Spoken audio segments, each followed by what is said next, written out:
everyone, it is Michelle Badusky. Thank you so much for joining me today. I am super excited to be here because today I want to talk about something really important to me and hopefully eventually to you. Because one thing I discovered over the last 20 years of my journey through self-healing and development as I work through my history of mental illness, once I got diagnosed with my mental illness, my life really changed. And I had to learn a whole new way of coping because my whole life I had used drugs to cope. If I was feeling low and depressive, I would use cocaine to bring me up. And if I was feeling manic and compulsive and obsessive, I would actually use a variety of different opioids to bring me down. And I could no longer do that once I got clean in October of 2000. So once my diagnosis actually came into my life, I actually, I say actually a lot, but I felt this sigh of relief because I realized there was something I can do about it. And regardless of whether or not you have a diagnosis of a mental illness, or you are just feeling a little out of sorts, or you're just trying to work towards a goal or a vision for your life that you want to manifest, it's kind of the same thing. There is something we can do about it. We all have the power within us to do something about what we want to see in our lives. The problem is that no amount of education, no amount of tools, I could give you a toolbox. I could tell you, do this, do this, do this, do this. I could lay it all out for you. You can lay it all out for you. Anyone could lay it all out for you. But if you have a really big but in your life, none of it's going to work. Now, I'm not talking about that thing that you're sitting on. Some of us have bigger ones, some of us have smaller ones. That's not the butt I'm talking about. I'm talking about the butt that's in your head. That butt, that little voice in the side of your head that you hear when I tell you that you can live the life of your dreams. It's there. But. Or when you get a thought that pops into your mind, it's, oh, I'd really like to do this. But. Now, some of us have big butts in our lives that aren't inside of our heads. It could be a spouse, a parent, a friend, just an acquaintance. That person, I call them lobsters. And if you've been working with me for a while now and kind of, working through some of my coaching tools, you would have learned about lobsters and how lobsters tend to pull us down because it's easier to pull others down than to raise ourselves up. Those lobsters in our lives are big butts. They're the ones that, you get really excited about an idea and you share it and say, I think I'm going to do this. And they go, but what about this? Or but what about that? Or you've always done this, or this is just, and they just bring you down. Those are lobsters. And they can be devastating to us if we give them the power to be. The difference between those lobsters and the butts in our head is that we can actually create boundaries to separate us from them when they're external to us, when they are other people, even if they're family members. We can set boundaries and say, I don't want to hear it. If you don't have anything nice to me, don't say anything at all. Or, I'm not going to allow you to treat me that way. I'm a big believer that we teach people how to treat us. And when we set those boundaries, either they raise up the way they talk and treat us, or they disappear from our lives. And either way, we are better off. And that's a whole different segment that we're going to talk about lobsters and boundaries. But my point is that when they're external to us, we have a little bit more control because we can actually physically distance. The problem with ourselves is that we are with us 24 hours a day, 7 days a week. We don't get a break from us. We can't distance ourselves from us. Ourselves are a part of us, right? And I know it sounds absolutely ridiculous to say out loud, but it is so true. We are with ourselves all the time, and we will be for the rest of our lives. So unless we learn to be friends and our own best friend, we're in trouble. So the butts that are in our head, those little voices, those ones that bring us down, if they're inside of us, they can be more devastating than anybody on the outside. And where those voices come from a lot of different ways. Now, if you're like me, I grew up, there was a lot of addiction, there was a lot of poverty, there was a lot of abuse. And I grew up believing that I wasn't worth a whole lot, that I was never going to amount to anything, that I was a disappointment.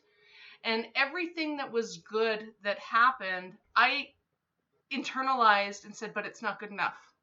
It's not going to work. It's not good enough, Um, for an example, and I put this on one of my social media posts the other day, so you can search it up if you're looking for it. But the the things that the memories that we have in our lives shape who we are and shape our self-talk. And I ask my clients to write down their 10 most memorable moments in their lives, good or bad, and what it meant to them. And two of mine, one of them was, and it was complete, looking back on it 40 years later, it was one of these things that was just, as a mom, you just say things and you don't necessarily realize how your children are going to manifest them, how they're going to internalize them. But when I was about 5 years old, I remember asking my mother why she and my sister had green eyes and I had brown eyes. So if you're looking at me on camera right now, I'm kind of blonde, gray. That's not natural. My natural hair color is black hair, and I've got really dark brown eyes. So, just in case you're listening to me and not watching me, just picture that. So I asked my mom why her and my sister had green eyes and I had brown eyes. And I was just a little kid, and I'm a mom of four, and my kids ask me all sorts of questions, and I sometimes give them dismissive answers. But because of this experience with my mother 40 years ago, I'm a little bit more aware of how easy people can internalize and manifest our words, even if that's not how we meant it. So my mom looked at me and she said, well, my mother always told me, like her mother, my grandmother, always told me that the sign of true beauty was a woman with dark hair and light eyes. Now, she was sharing a memory of her and her mother, both of which had dark hair and light eyes. My sister had, lighter hair than mine, but still dark hair and light eyes. But I had dark hair and dark eyes. And I remember thinking, well, instantly I felt ugly. Instantly I felt ugly compared to my mother and my sister because they told me that I was not a true beauty. They didn't mean to. She didn't mean to. 40 years later, I look back on that and I see it as just an offhanded comment by a mom, maybe an impatient, tired mom with a 5-year-old that asked too many questions. Whatever her reasons were, that's not how she meant it. But 40 years later, I still remember that feeling. And I remember as I grew up how I never ever felt beautiful. Even when someone told me I was, I'd hear but. Oh yeah, he's just saying that, but. Or I never felt like I compared to my sister. And it created a lot of animosity in that relationship because there was always this competition. And even though she's 8 years older than me and there shouldn't have been, I always felt as though there was. Now, that is one example. The other example came from my father, and I'll never forget, I was a very good student. I still am. I take a lot of pride in that today, but a lot of it comes from not so much hard work, but just the way my brain works. I have a very good memory, and anyone who knows me knows I can remember conversations from, word for word that happened 4 years ago if they were important to me. So school was my escape. I didn't do well with the interpersonal relationships and had a whole lot of trouble with the social aspect of school and high school. But when it came to classes, I was very good at it. And I poured myself into these different worlds of mathematics. And I used to read Shakespeare for fun because it was an escape for me from the reality of my life. So I did very well in school. And it was kind of a given that I would do well. So if I came home and I said to my dad, oh, I got 98% on this test, his response every single time was, where was the other 2%? And this, I know he felt, my dad's been gone 24 years now. I can't ask him about it. I would now if I could. I'm sure, though, that he meant it kind of as a running joke, that yes, I expect it from you, good job, blah, blah, blah. But he never said that. He never said, I'm proud of you. He never said, good job. He always said, where's the other 2%? So growing up with all of the other issues I had, dealing with my mental illness, addiction, abuse, all of those things, these few words really shaped that internal voice in my head, so that when even now, if I get, 98% on an assignment, and yes, at age 45, I'm still attending college. I have a passion for learning. I'm so glad that you do, because if you're listening to this, that means you do too. I always want to learn more. I want to absorb. I'm like a sponge. So even now, I find that when I don't do as well as I expect, I have that voice in my head, that but. You did well, but. So I don't know what your but says to you in your mind.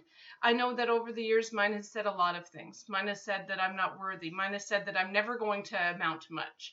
Mine has said I'm not beautiful. I'm not smart enough. I don't work hard enough. I'm lazy. Do you ever have that voice in your head? I have that one all the time. My family used to call, especially my sister. And if my sister's listening to this, I apologize to her because she doesn't realize it. But my sister is one of those, I always, used to tease her, but my sister's one of those women that is empowered and energized by housework. Maybe you're one. There's nothing wrong with it. I'm just not that way. I'm the opposite. I look at my house and go, oh. The idea of housework and laundry and doing that and cleaning absolutely exhausts me, which is weird because I actually owned a very successful residential house cleaning company, and I love to clean and train people to clean properly because I am a food safety sanitation trainer and expert. I love doing it for other people. I love seeing those results. But for myself, it's a drainer. It sucks the energy out of me. It's a drainer. So if I was to put what fills my bucket, what fills my tank, housework for other people, I love. Now, don't ask me to come clean your house. Ain't going to happen. But I do love it. Maybe you'll catch me on a good day. But for myself, it's a drainer. My sister was the opposite. She just got energized, and you could see it in her when she cleaned her house. So if she would come to my house, she would clean because she felt I was a slob, and she would, make jokes about it and all of those things. So it was one of these things that I feel in the back of my mind when I'm sitting on the couch having a cup of coffee and I notice that there's some dust bunnies.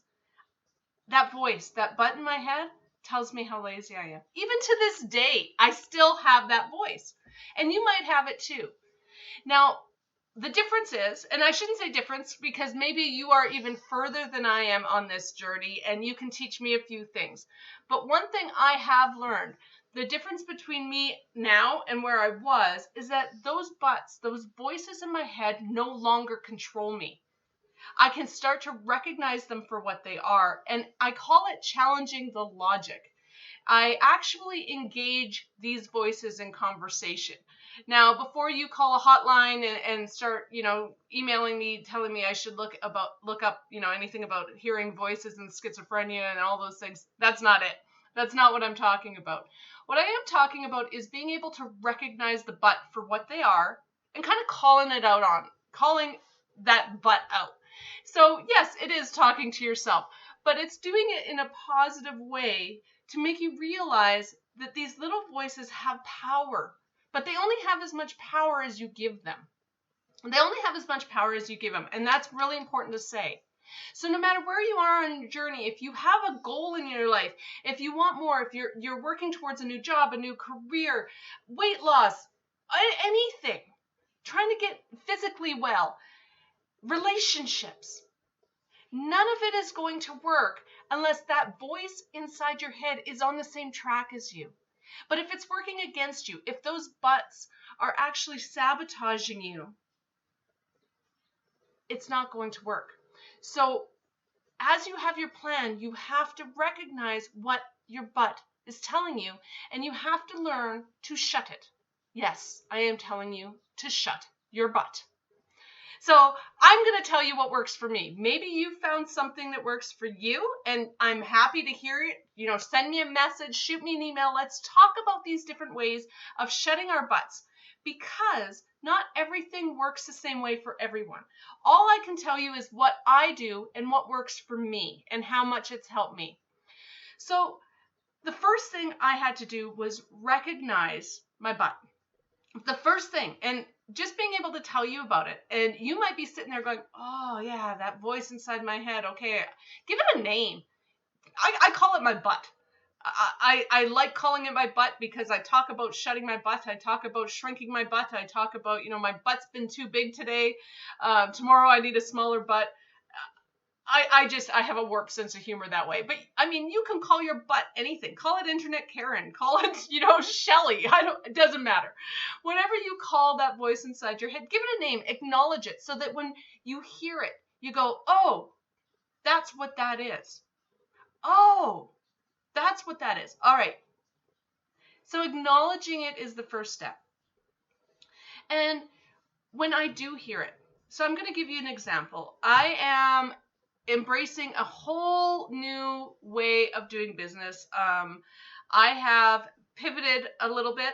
When I started my company, Butterfly Consultations, back in 2005, I started as a personal coach and consultant. That's been my passion. I've loved it. That's where I wanted to go when I was done school, when I got my diploma in nutrition and diet therapy and fitness training and all of those things. I absolutely love working with other people and have done it for about 20 years now as a peer mentor, as I'm working through addictions, as family support. I'm not a mental health practitioner. I am not that. I don't ever, propose to be. That's not what this is. But I can use my own experiences and my own education and training through all of these, because I tend to take education and training in areas that are going to benefit me. And then I put them into practice and develop a way of making it work for me and then share it with others. And that to me is very empowering. I find it's my gift. Not my gift to others, because that sounds a little arrogant. It was a gift to me. When I woke up in the hospital 20 years ago alive after after wanting and almost successfully taking my own life, I realized I was given a second chance. And at that point in time, I really believed that I was given that chance to help others understand where I came from, because there was a lot of other people out there like me, and I had an opportunity to share with them. And as I got healthier, that's what I did. When I lost my husband in 2008 to suicide, I realized that, and without going too deep into that story, I really believe I was there the night he died. I really believe, he was suffering from mental illness. And just because of what happened that night, I believe that he lost his life to protect me. That he did what he did to stop him from hurting me. And when I came out of that trauma and realized that he sacrificed himself for me, I realized that this gift I had been given as a second life was more monumental than I first believed. That I didn't just owe it to myself to share with others, I owed it to him. And it took me on a whole new journey of self-awareness and discovery. And I've been working on that. And my company did take a pivot for a few years. I did focus on doing some things like some different businesses and following those passions and creating opportunities and jobs and community support and things like that. So now I'm back focused on this. And I think that was a gift of this pandemic and these new networks and new virtual classrooms and new podcasts and things like that. So here I am, and this is what I'm trying to do. So this is where I am. And the reason I'm telling you this story is because even now there's this but what if no one's interested? But what if no one cares? But what if you're wasting your time and no one's listening? Well, obviously you're listening, so my butt is wrong. I still have those butts. The difference is between what I used to do and what I do now is that I actually take a time to listen to them. I don't just let them go like this on the back of my head and undermine everything I'm doing. I stop and I go, wait, let's look at that. What if no one listens? What if I put out this podcast or this new virtual course and no one takes it? or no one listens to my radio show or my podcast or my videos? What if that happens? And I play it out. I play out the worst case scenario. What if? Well, if my butt is right and no one listens to it, I will have spent half an hour talking about something that excites and empowers me. And if you're watching me on video, you can see it. I get energized by this because I realize how much power I have within me. And when I'm done this video, when I'm done this podcast, I'm probably going to do something really, really positive and productive in my life. Even if you're not watching it, after this is done, I'm going to do something positive and productive in my life. So that's the worst case scenario. That's my what if. If I can live with that, then my butt has no power. So I'm like, oh, okay, well, what if? And I move on with my life. Now that has taken a lot of time and skill to develop. But the first thing you must do when you are embarking on a new adventure or a new relationship and those butts pop out, don't ignore them. Don't chastise yourself. How many times have you done that? A butt pops up and goes, oh my God, I shouldn't be thinking that way. What is wrong with me? That's just another butt. There is nothing wrong with you. There is nothing wrong with you. We all have butts in our head. We all have them. Some of us just give them more power. And you have the power to take your power back. I know that sounds confusing, but you do. You decide how much power and how much energy you're going to focus on that butt.